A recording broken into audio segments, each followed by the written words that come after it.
రవి కోరుకున్న పెట్ట కావాలని వచ్చి వల్ల పడింది.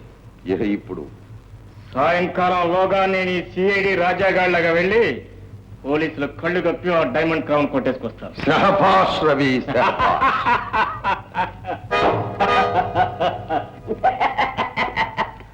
నువ్వు ఈ సెటప్ లోనే ఉండు బాబు, నాకు కన్ఫ్యూజన్ ఉంది. ముందర వస్తాను.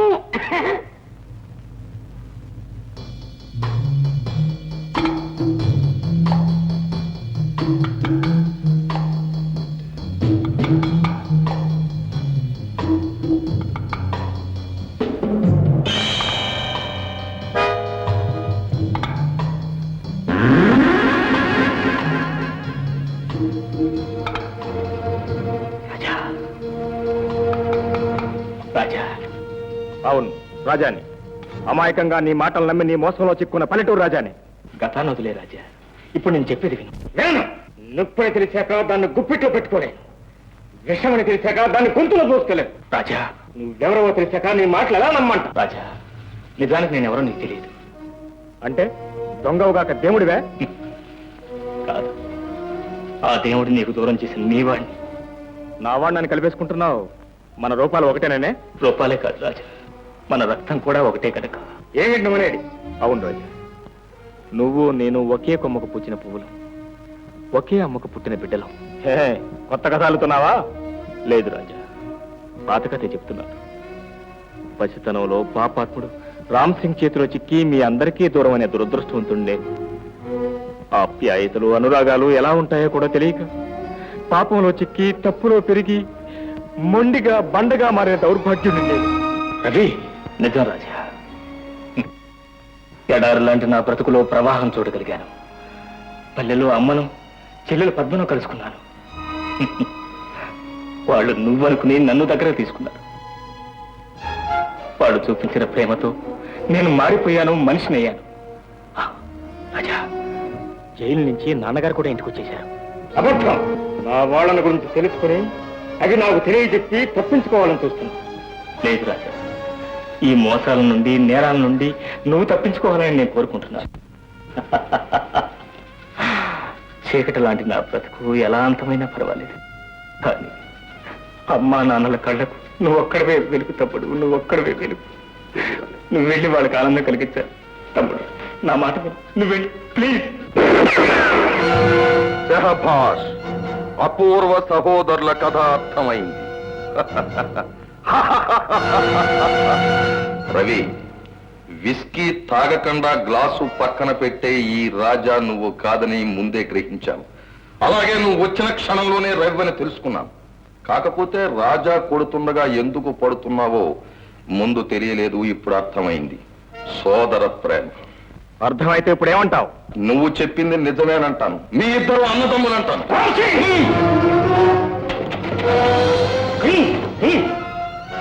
రామ్సీ, ఏ పాపం ఎరగన్నా రాజాను వదిలే. అయితే నాకు డైమండ్ క్రౌన్ కావాలి. ఎక్కడుందో చెప్పు. ఏం చెప్పవా? చెప్పకపోతే నీ తమ్ముడి ప్రాణాలు తీసుకుంటాను. రామ్ సింగ్. రవి, నాకేమైనా పర్వాలేదు, కానీ ప్రభుత్వానికి చెందవలసిన డైమండ్ క్రౌన్ దాడ మాత్రం ఈ దుర్మార్గుడు చెప్పదు. అలాగే. ఆపు రామ్ సింగ్, ఆపు. నా తమ్ముడిని రక్షించుకోవడం కోసం ఆ డైమండ్ క్రౌన్ ఎక్కడ దాచిపెట్టింది నేనే చెప్తాను. వెరీ గుడ్ మై బాయ్, చెప్పు. ట్రంక్ రోడ్ దాటాక కొండపల్లి సమీపంలో పక్కనున్న లోయలో స్వామీజీ సమాధి కింద నేనే పాతి పెట్టాను. గుడ్, వెళ్తాను. కానీ నీ రాజాను కూడా తీసుకువెళ్తాను. అక్కడ క్రౌన్ ఉంటే నీ రాజాను మహారాజులాగా తిరిగి పంపిస్తాను. లేకపోయిందా అంతే మరి. టైగర్. ఓకే.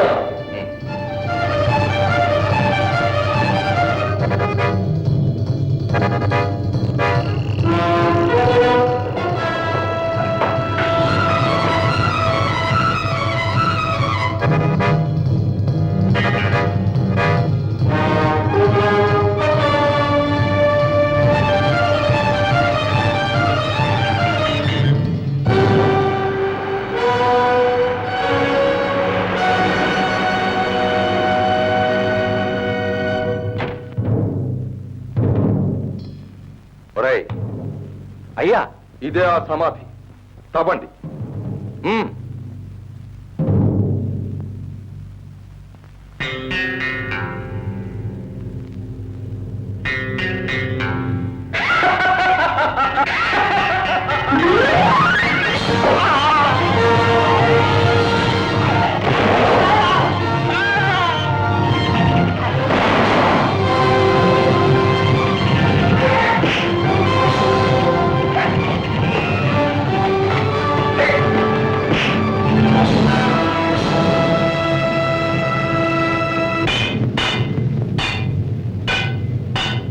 సార్, సమాధి కింద చూడాలంటే ఈ గడ్డపార్లు ఏం పనిచేయవు.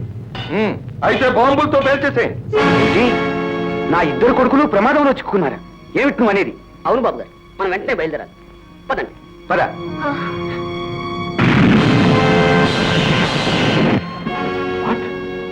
రామ్ సింగ్ ఎక్కడికి వెళ్ళారు? డైమండ్ క్రౌన్ ఎక్కడ ఉంది? కొండపల్లి సమీపంలో ఉన్న స్వామీజీ సమాధి దగ్గర. నా తమ్ముడు రాజాను రక్షించుకోవడం కోసం నేను వెళ్తున్నా. మీరు కూడా వెంటనే బయలుదేరండి. ఆ డైమండ్ క్రౌన్ నేను మీకు అప్పగిస్తాను. తీయండి.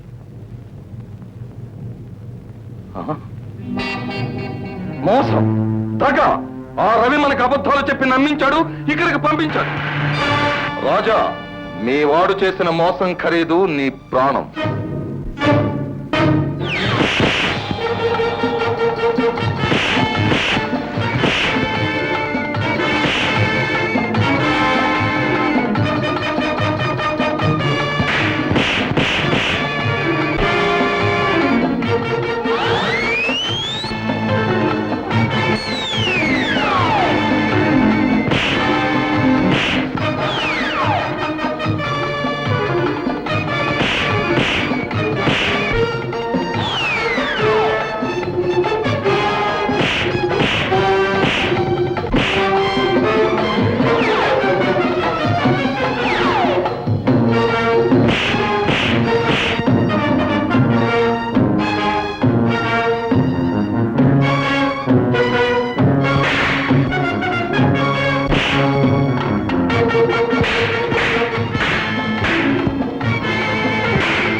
నువ్వా? అవునరా, నిన్ను.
దాదా అప్పుడు నీకు పుస్తకం ఓకేనా?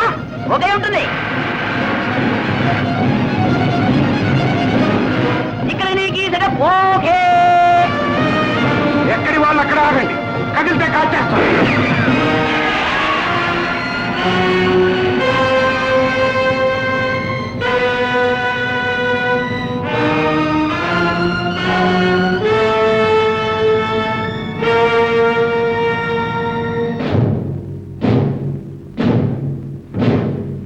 బాబు రాజా, రాజా ఏమండి మన రాజా. రాజా, రాజా. సార్, మీరు వెతికి వేటాడుతున్న జ్యువెల్ థీఫ్ నేనే.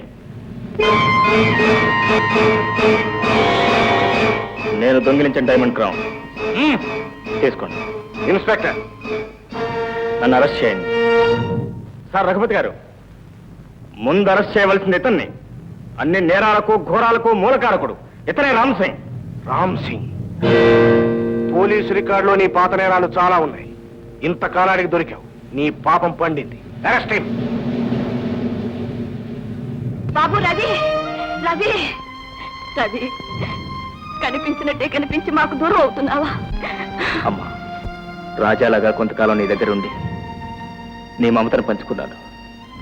ఈ దౌర్భాగ్యపు జన్మకు ఆ అదృష్టం చాలమ్మా. ఇక నేనేమైనా పర్వాలేదు, ఏమైనా పర్వాలేదు. అన్నయ్య, చెల్లెమ్మా,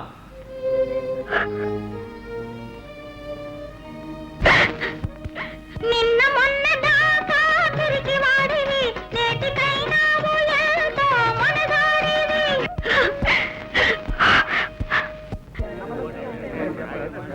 ఈ కేసు పూర్వాపరాలను సాక్ష్యాధారాలను పరిశీలించగా అన్ని నేరాలకు మూలకారకుడు, పాత హత్యల అసలు హంతకుడు, రవిని చెడు మార్గంలోకి మళ్లించిన ముఖ్య వ్యక్తి రామ్ సింగ్ అని రుజువైంది. కాబట్టి రామ్ సింగ్ కు యావజ్జీవ కారాగార శిక్ష విధించటమైంది.